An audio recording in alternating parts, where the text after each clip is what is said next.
Salut les gars, salut les amis, j'espère que vous allez bien. Le football africain a pris une nouvelle tournure. Le football africain est maintenant à un niveau exceptionnel. La finale qu'on a pu voir dans cette CAN du côté du Maroc entre le Sénégal et le Maroc est une finale exceptionnelle. Malheureusement, elle est entachée avec l'arbitre qui a eu à prendre des décisions vraiment qui ont été litigieuses. Mais hormis le fait, si on retire l'arbitre dans ce match, sincèrement, on a assisté à un grand match. On a assisté à une finale de haut niveau, comme je l'ai dit dans mon débrief. J'en avais les frissons lorsque je regardais ce match.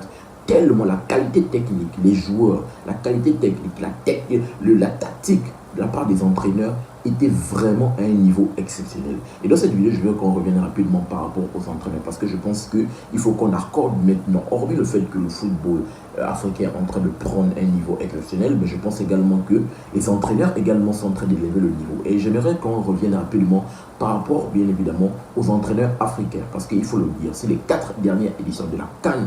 En prenant la CAN de 2019 qui a été remportée par l'Algérie, en prenant la CAN de 2022 qui a été remportée par le Sénégal, la CAN de 2023 qui a été remportée par la Côte d'Ivoire et celle de 2025 remportée par le Sénégal. Bien évidemment, il faut le dire, dans ces 4 dernières éditions de la CAN, les 4 sélectionneurs entraîneurs de ces éditions sont de 1, des anciens joueurs qui ont joué avec leur sélection nationale, de 2, qui sont des entraîneurs locaux.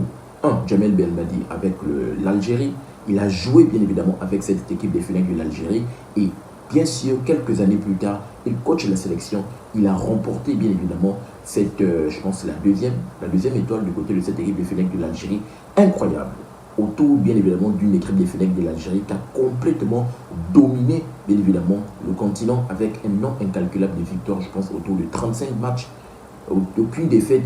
Cette équipe des Fennecs de l'Algérie faisait peur. C'est une équipe incroyable. Donc, Djamel Belmadi a été un coach exceptionnel, même si bien évidemment après ça a été un peu plus compliqué pour lui avec sa descente aux enfers, avec les 2 éliminations aussi au cours pendant la CAN, des phases de poule de la CAN du côté du Cameroun, en sachant qu'ils arrivaient en étant tenants du titre, mais également la CAN du côté de la Côte d'Ivoire avec l'élimination également pour le mondial de 2022. Donc c'était la descente aux enfers pour Djamel Belmadi, mais malgré cela, il faut quand même on retient un Djamel Belmadi qui a bien évidemment conduit cette équipe des Fennecs de l'Algérie du côté du Caire en remportant la victoire face à cette équipe du Sénégal, bien évidemment qui a été historique et mémorable. Donc je vais accorder du crédit à Djamel Belmadi de 2, mais également à Aliou Cissé.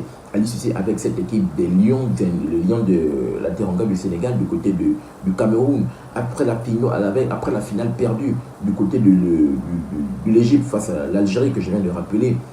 Aliou Cissé réalise bien évidemment, parce que je pense qu'il avait fait peut-être 6 ou 7 ans avec cette équipe du Sénégal. Et au bout, il a quand même pu remporter ce sac. Un sac que le Sénégal courait depuis longtemps. Aliou Cissé qui était bien évidemment en 2002 avec cette équipe des Lions de la Teranga du Sénégal. Lui qui n'avait pas pu remporter, je pense qu'ils ont joué la finale face au Cameroun. C'était plus compliqué. Quelques années plus tard, 20 ans plus tard, il remporte cette première étoile avec cette équipe des Lions de la Teranga du Sénégal. L'histoire retiendra que c'est Aliou Cissé, bien évidemment, qui a permis au Sénégal d'aller chercher cette première étoile et de devenir, de confirmer le statut, bien évidemment, de la nation, de la meilleure nation, l'une des meilleures nations africaines en devenir. Parce que cette équipe du Sénégal, bien évidemment, c'est les dernières éditions, les 4 dernières éditions de la CAN, c'est 3 finales, 2 remportées. C'est exceptionnel. De l'autre côté, bien évidemment, avant de finir bien évidemment pour la Côte d'Ivoire, je vais revenir par rapport à la finale remportée en 2025 tout récemment, récemment hier, bien évidemment. Et là, c'est encore un autre sélectionneur, entraîneur, c'est Pape Thiaw.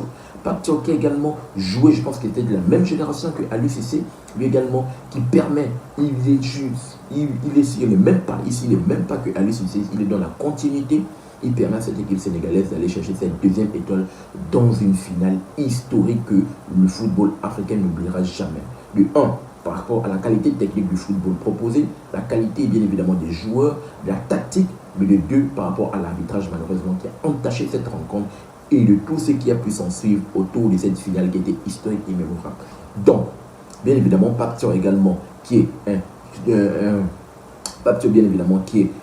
Sénégalais, coach respecté, qui a pu remporter, c'est le premier entraîneur africain à pouvoir remporter le CHAN, championnat d'Afrique des Nations, d'ailleurs au passage qui a été supprimé par la CAF, j'en ai parlé dans une vidéo, je vous invite facilement à aller checker, mais également la CAN, C'est le seul entraîneur africain à pouvoir le faire. Donc, bien évidemment, accordons beaucoup de crédit à Pape Thiaw, qui tactiquement, pour ma part, je pense qu'il est très fort. Pape Thiaw, il est très fort. Je pense que tactiquement, c'est un entraîneur qui connaît réellement le football. Il connaît réellement le football, il n'a pas froid aux yeux, il tente des choses, il a des très bons choix, très lucides dans ses choix, avec des changements de système de temps en temps. Je pense que Pape Thiaw, bien évidemment, il est exceptionnel. Et on va finir par MS Faye, lui, bien évidemment, qui a remporté, on se rappelle bien, la 3e étoile avec cette équipe de la Côte d'Ivoire pendant l'édition 2023 chez eux. Autour, bien évidemment, d'une équipe de la Côte d'Ivoire. On se rappelle bien les éléphants qui étaient normalement éliminés dès les phases de poule. Et MS Faye, c'était l'adjoint de Père à son âme, le sélectionneur qui est décédé tout récemment. Gasset, Jean-Luc Gasset qui est décédé de Père à son âme. Donc Jean-Luc Gasset, on se rappelle bien, c'était plus compliqué. Ils étaient éliminés. Il a fallu que le Maroc remporte son match pour que la Côte d'Ivoire se voit qualifiée parmi les meilleurs 3e. Et après, bien évidemment, on se rappelle bien de la lancée, éliminer le champion en titre au Sénégal.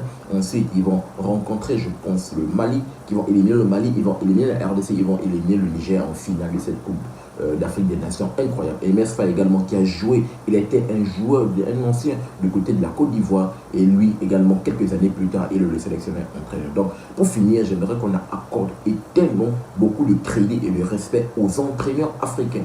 Parce que dans ces nouvelles élans, dans cette nouvelle ère où le football africain, bien évidemment, est en train de s'exposer, de montrer des choses incroyables à l'échelle, pas seulement continentale, mais internationale, bien évidemment, les entraîneurs sont en train de suivre le pas. Et là, j'attire l'attention, bien évidemment, des différentes sélections nationales. Je pense qu'il va maintenant falloir faire confiance à vos entraîneurs locaux. Il va falloir faire confiance à vos techniciens locaux qui sont sur le continent avant d'aller chercher ailleurs. Je ne dis pas qu'on ne peut pas chercher ailleurs. Non, non, non, non. Parce que le talent, il se retrouve partout. Mais je dis qu'il faut accorder beaucoup de crédit aux entraîneurs locaux. On regarde sur le continent, on regarde dans le pays. S'il y a un entraîneur qui répond au cahier des charges, qui est très bon, on lui donne bien évidemment les clés de la sélection nationale. Parce que pour certaines fédérations, voici le problème. Vous donnez les clés et lorsque ça ne va pas, on remballe. Non. Il faut donner les clés, il faut également permettre à l'entraîneur d'accorder, vous lui donnez un peu plus de temps. Parce qu'on sait que pour les entraîneurs, c'est un peu plus compliqué de pouvoir construire dans le temps. Ce n'est pas comme les coachs, bien évidemment, des différents clubs qui passent quasiment tout le temps avec leurs joueurs. Non, pour les sélections, c'est pendant les trêves, entre les trêves, chaque 2 mois, chaque 3 mois, c'est un peu plus compliqué. C'est peut-être pendant les compétitions, comme la CAN et tout le reste qui passe quasiment 1 mois, mais sinon, pendant les trêves internationales, c'est quasiment 1 à 2 semaines ou 10 jours au plus. Donc, vraiment, c'est un peu plus compliqué. Donc, il faut plus que les fédérations doivent donner un peu plus de temps aux entraîneurs locaux de pouvoir construire. Peut-être, pour ma part, je donne 3 ans. 3 ans de pouvoir construire et après 3 ans faire le bilan pour savoir bien évidemment s'il y a des avancées, si ce n'est pas bon, si on change, si on peut aller sur un nouveau cycle ou bien si on peut aller prendre d'autres entraîneurs, peut-être européens, américains et tout le reste pour venir construire. Mais avant d'aller chercher ailleurs, j'aimerais que bien évidemment les différentes nations africaines, en passant bien évidemment par les différentes fédérations, bien évidemment, doivent faire confiance aux entraîneurs locaux parce que je pense qu'on a du talent sur le continent. On a du talent, on a le talent au niveau des joueurs, mais également beaucoup de talent au niveau des différents entraîneurs qui sont en train d'émerger. Et je pense que dans cette nouvelle élan, ou dans cette dernière CAN, où on a que les entraîneurs africains qui ont pu le remporter, en étant des anciens joueurs, je pense que ça va inspirer d'autres entraîneurs à pouvoir bien évidemment sortir et montrer des choses intéressantes. Donc voici mon message très rapidement que je voulais apporter dans cette vidéo. Qu'est-ce que cela vous inspire? J'aimerais vous entendre dans les commentaires par rapport à cela. N'oubliez pas de t'abonner, de liker, et surtout, activer la cloche de notification pour ne manquer aucune de mes sorties. Peace. À très bientôt les gars.